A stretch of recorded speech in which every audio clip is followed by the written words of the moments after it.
Hey, everyone. AI agents everywhere as far as the eye can see. You're watching Techstrong, gang.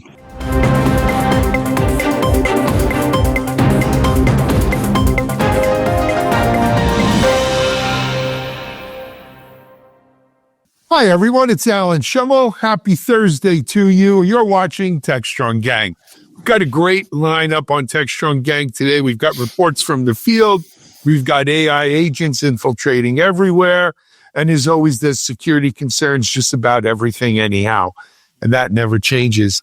Let me introduce you to our cast of gang members from today, some of them reporting remotely from the road. First off, let's go right to Guy Currier, who is at the Supercomputing conference, SC24, as you can tell from that snazzy background he's almost in front of. Hey, Guy, how are you? Paint. You painted that by hand. It looks like you did a good job. Thank you. Oh, you probably had an AI agent do that for you. Who are you kidding? This is Supercompute, not AI compute. Anyway, yes. They're everywhere. Moving on from Supercompute, we're going to come back and actually get an update from Guy on the SC24. But let's move over to Vegas, where our man at OpenText is on the job, Mike Vizard. Hey, Mike, how are you? I'm good. One more day in Las Vegas, and then I'm finally heading home, I hope. Well, it's been 2 weeks for you. It has been. I'm ready to go home. Suddenly, New York seems really attractive. Well, you'll be home for a week and then back in Vegas. I got maybe 2 weeks, I'm thinking. Not even. It's Thanksgiving, and then you're back. No, I thought I had a week after Thanksgiving. Well, we'll see. No, you don't. It's that week. No rest, no air. No, that's in Vegas. You and Bugsy Siegel. Your 5 countries trip there. Yeah. Yeah. Next, I'd like to introduce, I've missed her. I haven't seen her in a while on here. Yeah, I was in Barcelona. Is that where you were? That's where I was. I was in Barcelona. It was fantastic. I got there right after the America's Cup was over, but there was still a lot of excitement about New Zealand being the first three-peat in a very They won it for the third time. Well, they got it down there. I love Barcelona. great team. So did the whole America's Cup experience, brought home some swag. It was Very cool. Hope, if I didn't wreck you, Hope Lynch joining us back home in the Raleigh area. Yes. Our sailor. Aye. Moving on from Hope, from our sailor to our royalty, our Tsar of Phyllis Anzali. Don't laugh, though. Don't laugh at me. I'm not laughing. Separation. Yeah, we live in a world where if you say it enough, it will be true. Yeah. That reminds me of It's not the truth. Don't get me started. Let's not go down that road. That was a blistering edition yesterday. That's all I'll say. It was blistering. Well, that was rollicking. I think he put it that way. Yes, it was a rollick. Well, you know what? If it wasn't true, it would be funny. But unfortunately, it's the truth that we live right now. But anyway, John Swartz joining us. John, of course, one of the core gang members here on Techstrong Gang. So, guys, thank you all. Guy, if it's okay, let's go right to you. You know, I don't know if everyone out there is even familiar with what the Supercomputing conference is, SC24. Why don't you, if you wouldn't mind giving us a report from the field there, but also, you know, a little background for people who aren't familiar. So Supercompute is an old conference. It's usually called SC. It's a pretty old-fashioned conference. It's kind of charming. They only have one keynote, for example, instead of the 12 or more that seems common these days. You could think of it as a sleepy conference because it's so old. It's very scientifically oriented because it's mostly been about supercomputers and HPC for, going on however many years now, 15 years, something like that. I should have looked that up before I joined the podcast. As recently as 3 years ago, maybe it sort of was a harbinger of what might be coming to the data center or what might be coming to cloud native environments, because obviously high performance computing, very exacting requirements. But then this little thing called AI came along, which let's not get confused. A high performance computing infrastructure is very different from an AI supporting infrastructure, whether for training or otherwise. No point going into the details here, but they're very different. They have different, in particular, mathematical requirements. Nonetheless, AI has been, or HPC has been a critical sort of birthing bed for AI over the years, and now is critical to a lot of HPC. So this show is becoming more and more relevant. In fact, this year there's 17,000 attendees, which is up from 14,000 last year, which was already up from 12 or 10,000 the year before. So it's really growing. And there is a lot of commercial activity. We were just talking last week about KubeCon and open source and all that other sort of stuff. This is the other side of commercial activity from an open research environment. So, interestingly enough, the show this year is less about compute, and less about networking, which are long established issues in the industry, as much as now it's all about storage and about cooling, which has, I think, a great impact on all the rest of the industry as data centers turn into, AI machines, AI factories.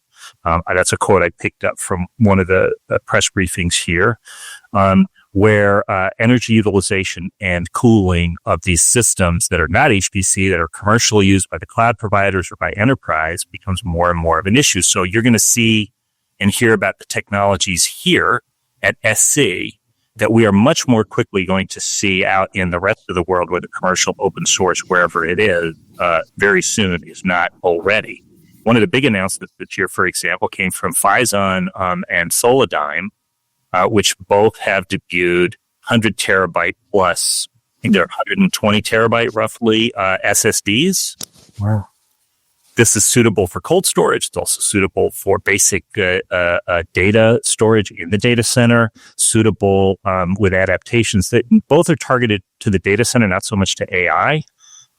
But nonetheless, soon enough, we will have adaptations for a high-speed read and write of blobs, low-level, small-sized data packages and stuff that are used for training or even for inference. So great impact everywhere, but being announced here at Supercompute and first adapted and adopted within HPC environments. The other big thing I mentioned, cooling. We have lots of direct liquid cooling announcements from folks like Cool IT, or from research sources, not direct liquid cooling, but submersion cooling from the Hong Kong Institute of Science and Technology. These are things that are not just related to running these new high wattage systems. I mean, the latest GPUs from NVIDIA and AMD are something like 500 watts each. And so now you're looking at a server that's running 1,000 watts or something like that. And that needs to be cooled. So cool plates and liquid cooling and all that other sort of stuff is going to help with that. And then the Hong Kong Institute of Science and Technology Solutions, it's immersion one, that reduced power consumption by something like 80% in their data center, or what's called a low PUE, which is this measurement of how efficient a data center is at supplying power to the IT systems, as opposed to having to supply power to cool or to otherwise condition. So lots of really interesting activity here, interesting perspectives. And need I add, which I will close with, quantum computing and the issues, the opportunities in quantum and the issues required to bring that to life. So lots to talk about and lots to look at here. It's good to see this show grow and also stick to its scientific research and sort of old-fashioned conference roots of one keynote, one plenary session, and a bunch of simple tracks. That's an overview. Guy, that's great. Hope made a comment on the side channel here that sounds like CES for high computing, high performance environments. What I find really interesting is, KubeCon, for all the buzz and so forth, I think they had about 9,000 people. I was thinking about that too. Yeah. This is 150% the size of KubeCon. Well, there are That's two big. major supercomputing conferences every year. There's Supercompute here, and then there's ICS over in Europe in the early part of each year. And I think that these have been around for a very long time. And a lot of the exhibits here and displays, there's this whole academic track here where you can see what the practitioners are doing with these high-performance computing systems. Oh, I should add another thing. The fastest computer in the world just debuted yesterday, Monday,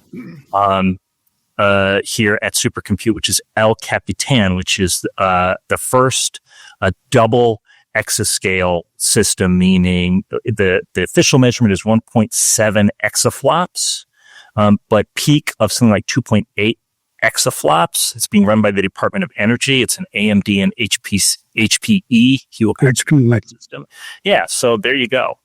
Yeah, no, I actually saw a report on that. They're using it to simulate nuclear weapons before we headline news. Yeah, 'cause this is true about what Lawrence Lippert. that's what I would want to see Lawrence Lippert one's working on. Better that than actually blowing one up, though, right?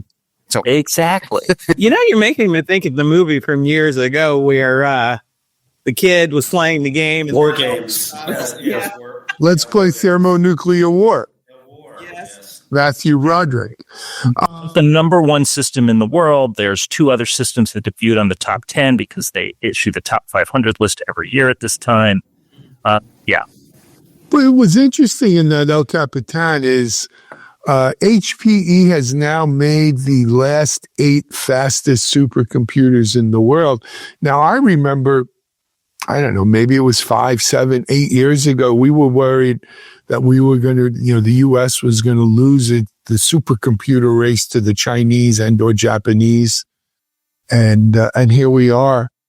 It sounds like still on top with that. I don't know if that's made everyone's lives any better. Maybe it's making our nuclear weapons better. Well, in theory, it should help us with pharmaceutical research because there's a lot of chemical applications. Folding proteins and so forth, yeah.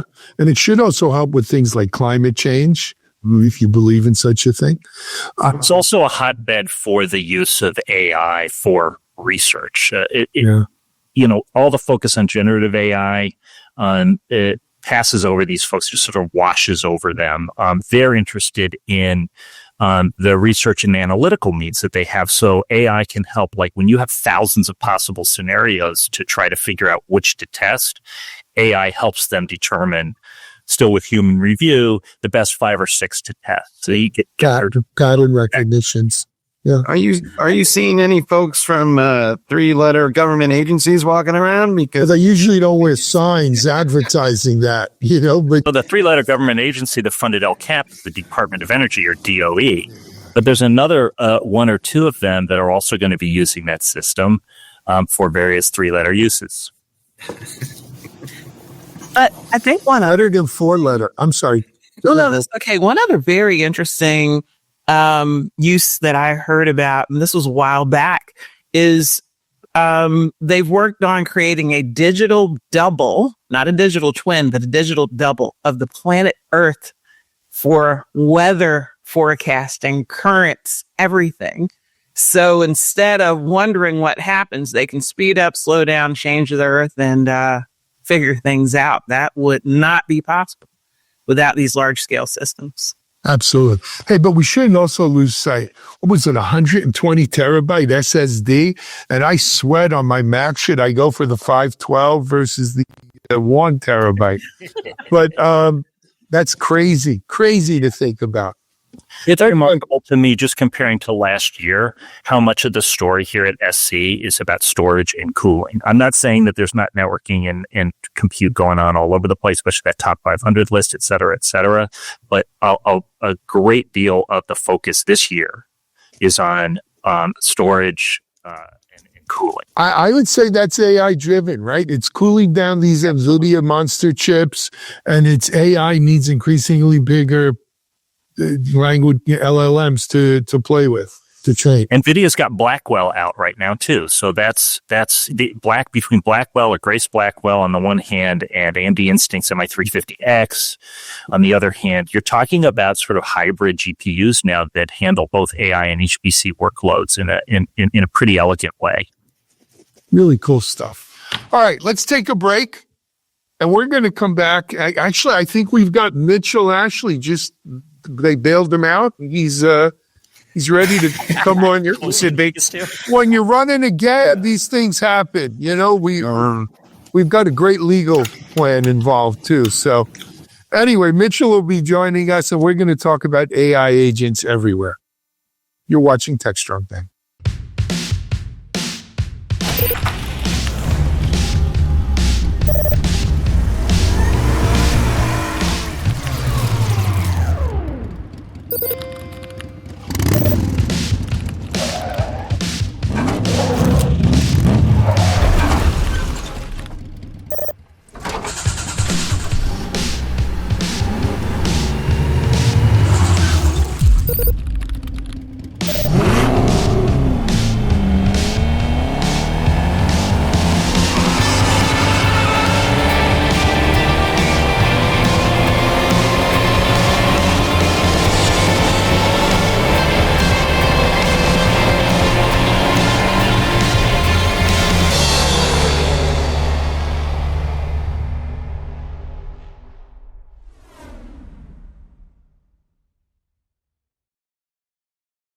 All right, folks, we're back with the second block. And, well, AI agents, we were talking about it just yesterday, but there's demos of them now from Microsoft and OpenText, and they're going to be everywhere.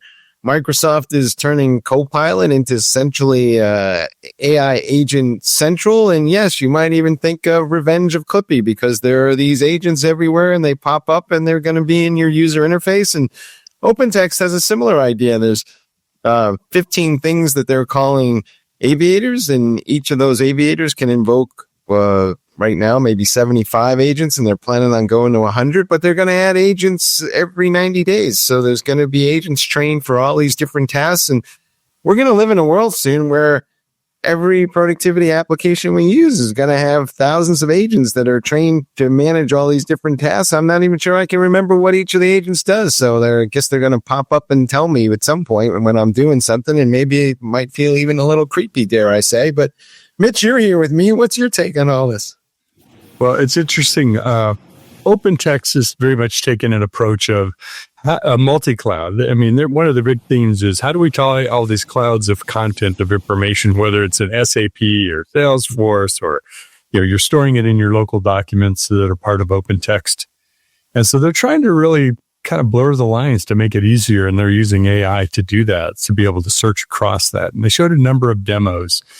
And they are delivering kind of predefined agents, and there's a lot of look ahead here too. So they're talking about kind of what's coming.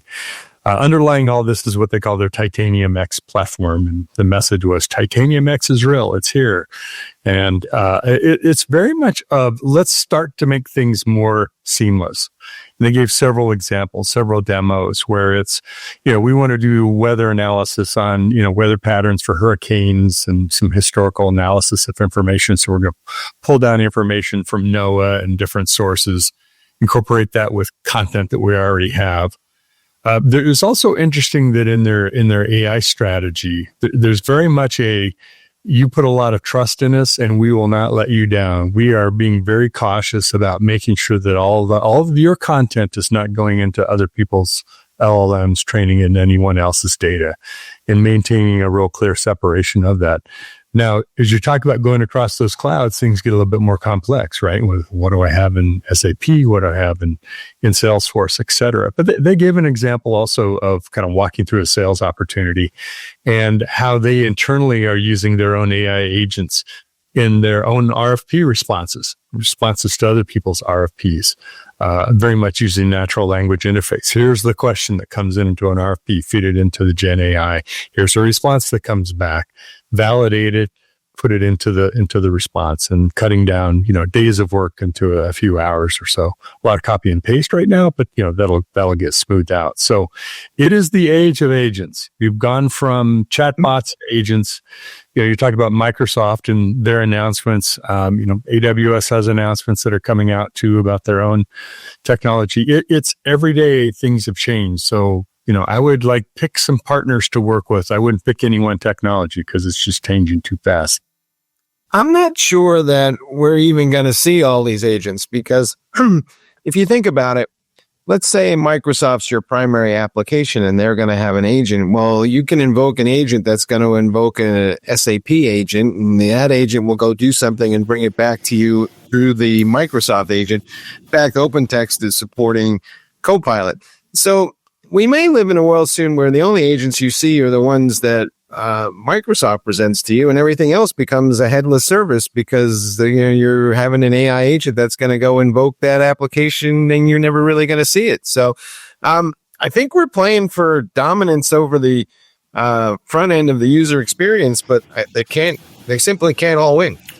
So they OpenText even redesigned their interface. They call it Jado, that is set to take off, to be able to better incorporate AI into the experience so it doesn't look like it's just kind of hanging on. It was bolted on at the end. To your point, Mike, AWS introduced a multi-agent orchestrator.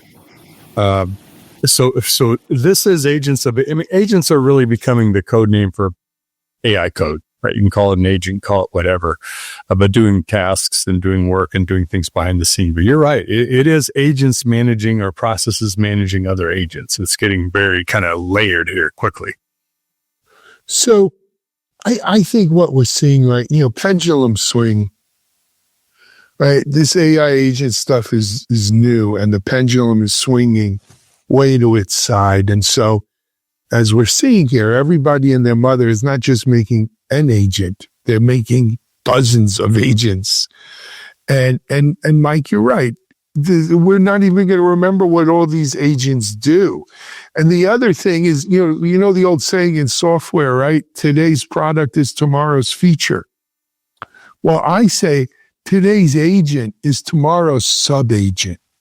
We're going to see someone get smart about this and say, hey, you're going to be a master agent, secret agent. We probably write songs about that, like Secret Agent Man. And anyway, but this master agent will have multiple facets of sub-agent routines that it can run. It just makes a hell of a lot more sense to do that than to try to manage literally dozens of agents per person. That's not going to work. Yeah, I'm starting to hear that out here in Silicon Valley and in some of the conferences that have come. There you go. The concept of the super agents. And I also believe, and I don't know, Mitch and Mike, did Satya Nadella refer to this new era of scaling laws and things like test time compute?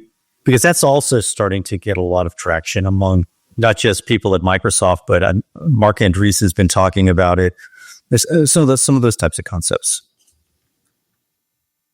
That was specifically wasn't mentioned, kind of that, that sophisticated of a conversation. Not that we aren't having good conversations, but going down that particular path. I think this is more, remember the OpenText community. This is all about data access management. Starting from the document management days, but there's a whole, of course, security layer to this because they have security offerings with it too. So it's from a general user standpoint. I think it's how agents, if you will, in whatever form, if you know they're an agent or not, fit into someone's workflow, and how you can take content and then use that to create other content or maybe feed into processes. They were using some examples of how many of these kinds of attacks have I had? Will help me trace down the kill chain that were happening on a certain kind of attack. And what it reminded me of is we're going to be writing agents to go find out what agents are running to see what are using too much resources, or maybe they're doing stuff we don't want them to do, right? So there's going to be a lot of natural language queries just to find out what's happening out there because everybody's creating agents. I think I am seeing and hearing the advent of a new role in organizations, right? Because I tell you, when I log into applications, I get pop-ups. Oh, we have this new agent and here's what it can do. And I click away from it because at that moment, I don't want to hear about it. I just want to get my task done, and reading through all of the instructions on how to use that agent. I'm not here for it at that particular time. But if you think about a large organization rolling these agents out, buying applications, there has to be someone who's going to take charge of change management, educate people, teach them how to use it, because they make it seem like it's super easy, but there's going to be a little bit of a curve. So someone That's interesting because you're going to almost have to have like a chief agent officer. Right? someone, In a weird sense. Oh, It's overwhelming, right? The more you hear. I mean, it's going to be a lot, and these agents will interact. What are the interactions between the agents? Do you have, They're into. yeah. So I'm here for agentic AI. Okay, but does anybody remember when we hated agents? There was this period in systems operations management, and IT operations management, where every project had to come out and say it's agentless, it's agent free, no agent. yeah. So sure, it's easier to manage agents now, I suppose, especially if you have AI agents managing your agents on your AI-enabled platform and so on and so forth, further disaggregate or moving us away from we're all going to become George Jetson. We're going to walk into our office and we're going to have I'm waiting for Agent Smith to show up and say, Mr. Anderson. But why do we hate agents? Hey, Mitch, can you do that again for us? I will. Wait, I had a frank conversation with the CEO of Let's be OpenText, frank. No. and he said, the funny thing about all this is that he doesn't think they're going to be able to charge extra for all this. He says it's all table stakes now, and every application has to have it. And, it's just going to be par for the course. That may not be what Wall Street wants to hear, but, AI agents are essentially free. So the reason we hated agents was because they impacted system performance. So now, if there's a new type of, I don't know that there would be, but if there's a new type of a system overload caused by agent spawning and agents going out of it or whatever, I don't know. But I scratch my head. Then it's going to be a process management dream for somebody. I'm waiting for Hugo Weaving to show up as Agent Smith and say, Mr. Anderson, the Matrix. Well, but you say the Jetsons. I don't think it's the Jetsons. I think it's more of a Wall-E, where we're all tubby little guys sitting on chairs getting no exercise, or worse yet, a true Mr. Anderson, where we're just plugged in the back of our head into a matrix or something. We are batteries after all. And just keep that. Say though, if there is an agent for instant translation, no matter what country I go to, I might sign up for that one. I don't have to get it on my phone. Give me some little, I don't know, put a chip in my head. A little ear thing like Lieutenant Uhura had. Yeah. Yeah. Something unobtrusive, make me seem like a local, have all the accents and everything. That Barcelona hangover going on. Oh, that's about. So all those people who teach second languages are in trouble, is what you're saying. I see. All right, let's take a break here on agents everywhere and come back and talk. Security concerns, lions, tigers, and bears. Oh my! You're watching Techstrong, gang. Discover Techstrong Group, the epicenter of tech innovation. We're your go-to for reaching IT leaders and practitioners worldwide. Our secret? Impactful content that sparks awareness, engagement, and top-quality leads. With us, you'll access editorial websites, streaming videos, virtual events, custom content, analyst research, and more. Join our satisfied clients. Let's revolutionize your tech journey. Contact us today and tell your story to the world in the most powerful way with Techstrong Group. All right, folks, we're back and we're talking about DevSecOps and the rise of GenAI. And there's a survey of a story on DevOps.com talking about how there's increased adoption of GenAI, but it also says that people are getting a little bit concerned about the implications GenAI has on DevSecOps because well, we're not sure if the models themselves are secure, or maybe they have dependencies and issues that go with that.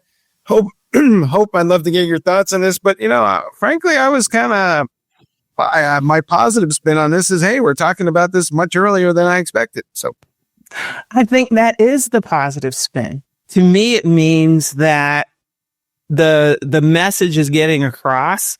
It's not just people standing on the corner, screaming the end of the world. Everybody is walking by, right?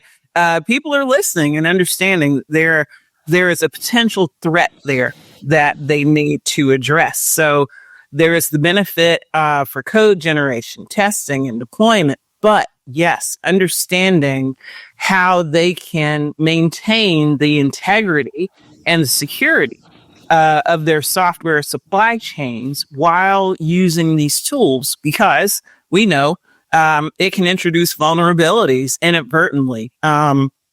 Everyone knows about issues where you have a SQL injection vulnerability, or maybe there's some insecure authentication. The developers unknowingly incorporate these into applications using generative AI, because they are not hands-on keys with every piece of the code necessarily, depending on how much they're using these tools. And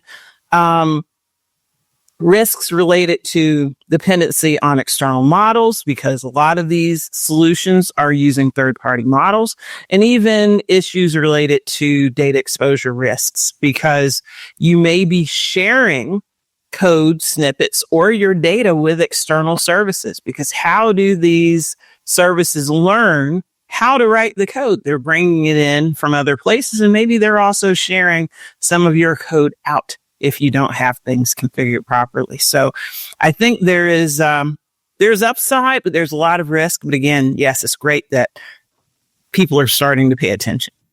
So I have some thoughts on this.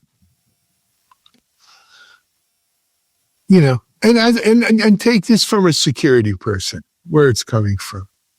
I call bull crap on this, right? This is right out of central casting. Oh, GenAI is starting to get in the software supply chain. Hey, roll with solution with question 26B, security concerns. We hear this. We hear this about that's the knee-jerk reaction. Every time something comes out, oh, this is raising security concerns. To me, this is more, what's more secure, closed source or open source? Well, we used to think it was a closed source. Now we think it's open source. Then we'll think it's closed source. GenAI isn't going to introduce any more security concerns than we already have in there. We already have AI and agents looking to make sure and test in real time that we're not interjecting SQL or buffer overflows or SQL interjection type of vulnerabilities into code. There's no reason we can't use what humans use for the AI generated code, right? I think all of the things that AI introduces in is no more than what humans can introduce in as well, and no less. This is just typical FUD that we see come in every time, and some security companies rubbing their hands right now because they're about to release their AI security scanner.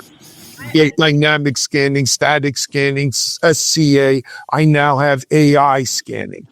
I think there is some FUD. Yes, people want to, they want to make a sale, but I think there is a tinge of reality to it, because I know through personal experience, you can get a little lazy using AI, right? You can get a little lazier. Maybe you're not. But here's the beauty of AI. AI never gets lazy. And I could use my AI to check my AI. You can, but the human has to do something to ensure that happens, right?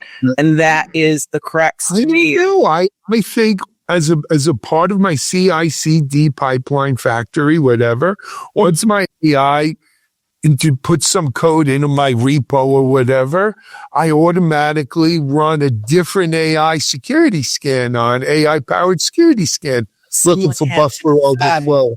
That would happen. Well, here's how I look at it. Compared to what? GenAI code, generated code, is introducing security vulnerabilities anymore or any less. Okay, it's the same. It isn't automatically going to mean that it's going to be less secure. It's just a different programmer writing it, different developer Right. writing code. So, it's interesting when I talk with test people about, like I was just talking with someone from the online grocery shopping company yesterday here at OpenText. I said, so if your developers start using generated code coming out of Copilot or any other thing, how are you going to change your testing strategy? He said, I'm not changing it at all. We're going to treat them just like another developer, like hiring a new person on staff. We don't know how good they are at security or quality or any of those things. So, the test people are taking it with in good stride. Why don't the security people?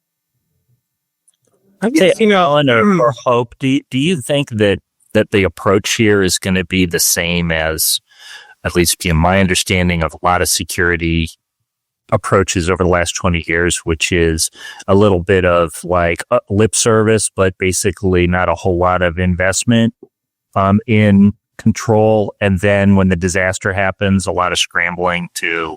This is an old story in security. When people give a crap enough to vote with their pocketbooks, we'll see better security for AI generated code. Not before. I think it tends to be disaster. It tends to be responsive and reactive too. That's always the best time to sell security. Right? When Mitchell and I did Still Secure, I remember coming in one day, I said, Mitch, I got a great idea. We should go hack people and then try to sell them. There are a lot of people out there that think security companies do that. So More than one afternoon sitting in the waiting room to visit with a customer that they got hacked that day. And we're like, okay, we'll be back tomorrow. And they had a great conversation. But to your point, though, I think some of it is just for security companies. They need to change their software, maybe in some minor ways, to account for AI tooling, generative AI tooling, how those. If the market demands it, not one day before. Yeah, the market, and a lot of them are going to wait. And that's on this two words: zero trust. Zero trust of code that gets created by whatever source. I don't care who it is, what it is. Let's make sure that it's. I think you were going to go all Mrs. Robinson on us there. I was going to do my Nixon for a moment there, but I pulled back and just did it. I will tell you the problem from the human side, right? So these AI agents show up and they create this code for you, and they they make it feels like this is the best code ever written in the world, and it doesn't like say, hi, we created this for you and you should maybe, verify this and check this out and run a test on it. And so people, suddenly trust the AI too much. And then the next thing you know, there's these vulnerabilities in there. So, it would be great if there was a process and it was automated and everybody did the right thing. But I wish that some of these AI agents were less, confident and just kind of just said, here's our suggestion rather than, here's the best thing in the world. Mm-hmm. Mm-hmm. Well, the AWS's not Copilot, their coding environment that just went GA, App Studio, that's the name of it. They very much have a process of, you bring up your code from the repository. I want to make this change to it. You give it a natural language prompt. It comes back with this recommended change for you to review. It's not necessarily doing a qualitative review. It's expecting you to say, to your point, Mike, is this good, bad, or do I want to implement it or not? So there's changing code and just kind of sticking into the pipeline and just like another developer would, and assuming it's all good. And there's also sort of a guided process to this. And until we kind of trust what the GenAI is doing, I think we're going to review it in most cases. Now, whether that review's any good, human in the loop. It's our job to do a good job. Absolutely. Be interesting. Anyway, hey guys, I got to tell you, this was a very efficient Techstrong gang today. Kudos to our gang members. Well, I guess we're getting good at it. We've got a full day of Techstrong TV following this, so as usual, we'll do that. Mike, Mitch, you guys are broadcasting live from that Open Text event, and that'll be up here on Techstrong TV as well. So good stuff there, and we'll be back tomorrow. with an awesome Friday show of Techstrong Gang. Guy, you headed home today? You got another day over that's Yes. You go. I mean, I was home for the weekend, but yes, I am heading home and heading into Thanksgiving week. Yay. Well, enjoy. And to all of our viewers out there, if we don't catch you tomorrow, and maybe you're not working many days next week, as many people don't, have a happy Thanksgiving, everyone. Thank you for watching Techstrong Gang. We're out.